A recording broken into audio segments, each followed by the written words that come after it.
The board permits members of the public who register to attend our open meetings the opportunity to speak for up to 3 minutes. I understand we have a member of the public here today who would like to make comments. Ann Noonan of the Committee for U.S. International Broadcasting, please come up to the table and introduce yourself before you speak. Ann, thank you very much for being here. Thank you for all you do. Thank you. My name is Ann Noonan. I'm the Executive Director for the Committee for U.S. International Broadcasting. Good morning on this 9/11 anniversary, a most somber day that calls us as Americans to know how one day can change the world. Hong Kong is at a breaking point, yearning for the freedoms that we here in the U.S. often take for granted. Thanks to these brave journalists, the plea for help from Hong Kongers is being heard.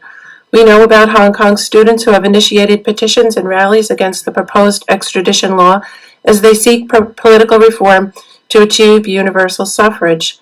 The efforts of pro-democracy students in Hong Kong have been joined by thousands of Hong Kong mothers who gathered in solidarity, 2 million Hong Kong residents who have peacefully marched in their streets, residents and more students who have formed human chains throughout Hong Kong, and civil servant workers, counselors, caregivers, and therapists, and social workers, and religious groups who have taken part by striking. Hong Kongers have been singing their hearts out with the Christian hymn, Sing Hallelujah to the Lord, Les Mises, Do You Hear the People Sing, and recently, Glory to Hong Kong. They've even been singing the Star-Spangled Banner. A bloody eye patch has become a Hong Kong symbol in tribute to a protester who was shot in the eye.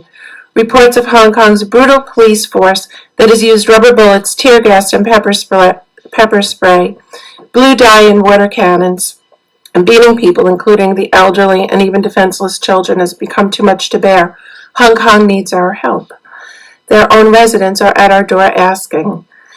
Reports from this agency should be supporting this effort and not giving equal voice to Carrie Lam, as has been done in at least one of VOA Chinese September 9th social media postings that only offered her anti-USA message.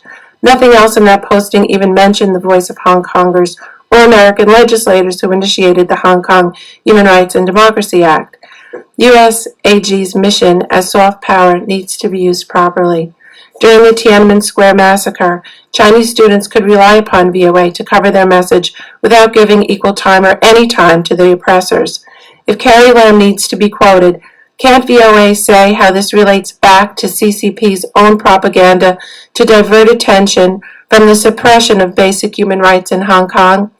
This is but one example of how and why VOA China branch needs a clear vision and understanding of their role during this critical time. As efforts to cover Hong Kong become more and more demanding, the VOA Cantonese service staffs are rotating to join Mandarin TV team in Hong Kong for the 1-hour daily program operation. More VOA resources need to be in place as they were 30 years ago in Tiananmen Square.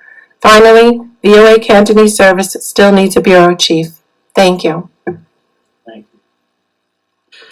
Thank you, Ann, for your comments, and I want to remind members of the public to please register and speak at our next board meeting. We value your comments and take them seriously.